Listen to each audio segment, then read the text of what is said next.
Happy Friday, ladies and gentlemen, and Happy New Year! Every year, people make resolutions. Usually these are personal insights into how we wish we could improve our lives. This year, I'm going to offer some suggestions on potential professional resolutions to all my teacher folks.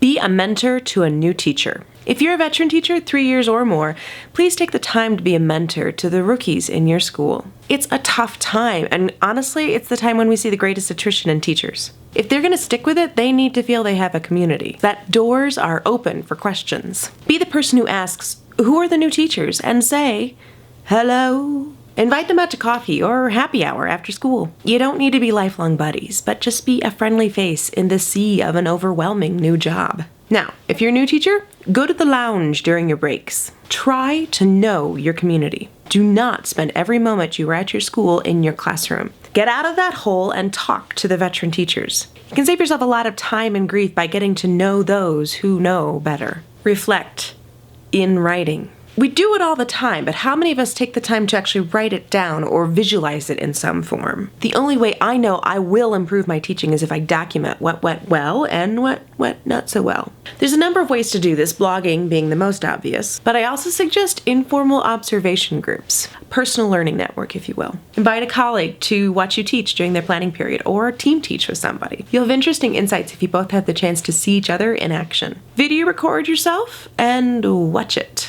Yes, watch yourself. It's not always fun, but you'll see very quickly what you do well and what you need to work on. With any of these situations where you're receiving some sort of feedback, keep a running document of things to fix for the future. How else will you remember it if you don't write it down? I keep a running Google Doc for each class that I teach. Some of the comments that I write down are as simple as, "Fix day 2 topic of the day. That did not work.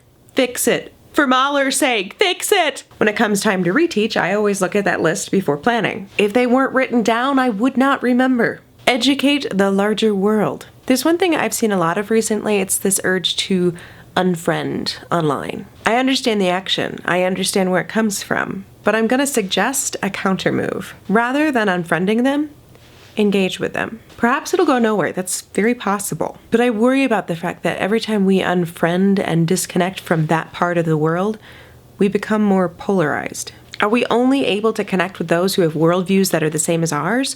Or are we able to connect with anyone at any time? We chose to become teachers for a reason. Part of that lies in a need to share with others. Then do so by sharing with those outside your classroom. Have meaningful and respectful conversations with those who may not have the same worldview as you. Try to find ways to connect rather than disconnect. We get very good at having compassion for our students and their situations. Let's do the same for those who may not be on our roster, but still have something to learn from us. But for now, a haiku. It's a new year for teachers, so let's set up our educator goals. One more dumb thing. For 2016, I'm not going to suggest that you dress up every day. Fridays have been a long-established jean day for me for many moons. Instead, one day a week or even one day a month, if you're a teacher, dress to impress. In some way or form, step up your wardrobe game. Maybe purposely plan that day for opportunities you have to engage with people outside your profession. Let's see if others will start to view us differently if we dress the part of a perceived professional. Also share it online. #ScholarSwag.